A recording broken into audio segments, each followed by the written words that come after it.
Salam SMK Bisa. Selamat pagi para siswa dimanapun kalian berada. Pagi hari ini kita akan belajar mata pelajaran otomatisasi tata kelola sarana dan prasarana.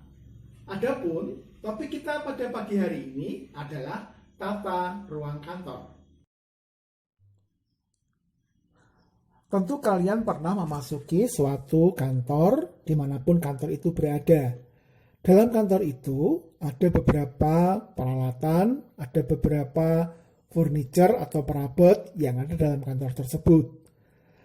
Suatu kantor akan terlihat tertata rapi apabila dalam ruangan kantor itu juga diperhatikan bagaimana perlengkapan-perlengkapan yang ada dalam kantor itu ditata sedemikian menarik sehingga membuat nyaman bagi pegawai yang ada di situ maupun tamu-tamu yang akan datang ke kantor tersebut.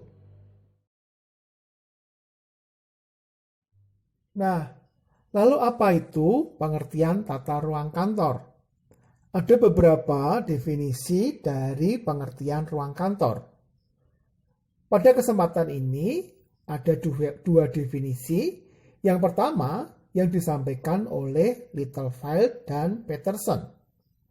Littlefield dan Peterson mendefinisikan tata ruang kantor dirumuskan sebagai penyusunan perabot dan alat perlengkapannya pada luas lantai yang tersedia. Definisi yang kedua yang dikemukakan oleh Terry. Terry mendefinisikan ruangan kantor adalah penentuan mengenai kebutuhan ruang dan penggunaan secara terperinci dari ruangan ini untuk menciptakan susunan yang praktis dari faktor fisik yang dianggap perlu bagi pelaksanaan kerja perkantoran dengan biaya yang layak. Selanjutnya, apa manfaat dari tata ruang kantor? Ada beberapa manfaat dari tata ruang kantor. Yang pertama, untuk mencegah penghamburan tenaga dan waktu para pegawai karena mereka harus berjalan mondar-mandir yang sebetulnya tidak diperlukan. Yang kedua, menjamin kelancaran proses pekerjaan kantor itu sendiri. Yang ketiga, manfaat dari tata ruangan kantor adalah memungkinkan penggunaan ruang kerja secara efisien, yaitu suatu luas lantai dapat digunakan untuk keperluan sebanyak-banyaknya. Manfaat yang keempat, untuk mencegah para pegawai di bagian lain terganggu oleh publik yang menemui suatu bagian tertentu.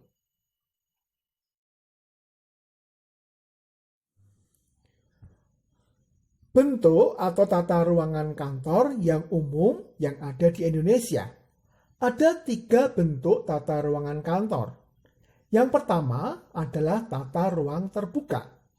Tata ruang terbuka adalah suatu susunan ruangan kantor di mana pimpinan dan para pegawainya berada dalam suatu ruangan terbuka tanpa adanya sekat atau pemisah.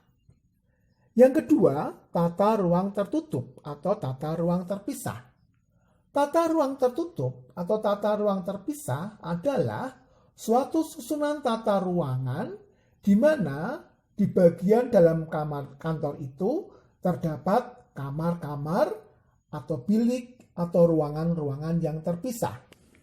Kamar, bilik atau ruangan ini pada umumnya dipisahkan berdasarkan pelaksanaan fungsi tiap-tiap bagian atau tiap-tiap seksi.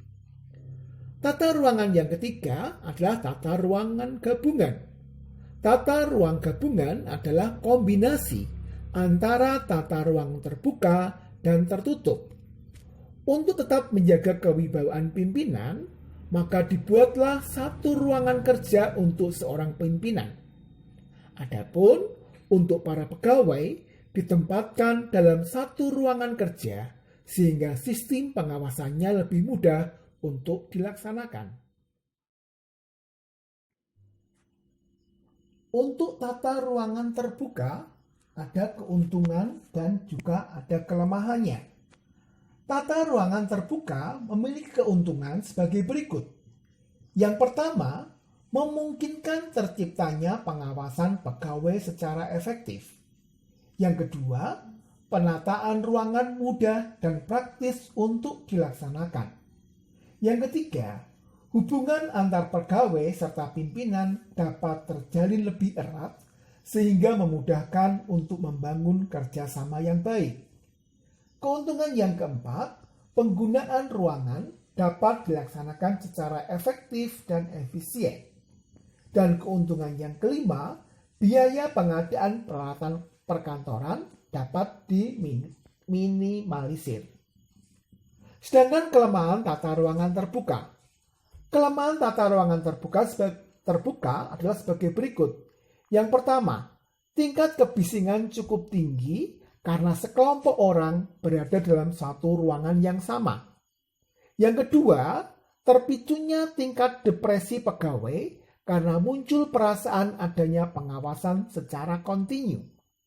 Yang ketiga, berkurangnya tingkat privasi dan kerahasiaan kerja. Dan kelemahan yang keempat, menurunkan wibawa pimpinan karena batas antara pimpinan dan bawahan kurang menonjol. Sedangkan untuk tata ruangan tertutup atau tata ruangan terpisah juga memiliki keuntungan dan kelemahan. Keuntungan tata ruangan terbuka. Yang pertama, tingkat privasi dan kerahasiaan dari pegawai terjaga. Yang kedua, wibawa pimpinan terasa cukup tinggi. Yang ketiga, konsentrasi kerja masing-masing pegawai atau masing-masing bagian akan terjamin. Sedangkan kelemahan tata ruangan tertutup atau ruangan terpisah adalah sebagai berikut. Tingginya biaya pemeliharaan gedung. Yang kedua, perubahan setting tata ruangan cukup sulit untuk bisa dilaksanakan. Yang ketiga, hubungan kekeluargaan antar bagian atau antar seksi atau bahkan antar pegawai cukup sulit untuk dikembangkan. Dan kelemahan yang keempat dari tata ruangan tertutup atau terpisah adalah biaya pengadaan peralatan kantor cukup tinggi.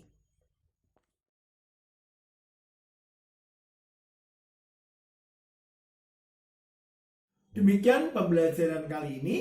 Kita ketemu di pembelajaran berikutnya. Sampai jumpa.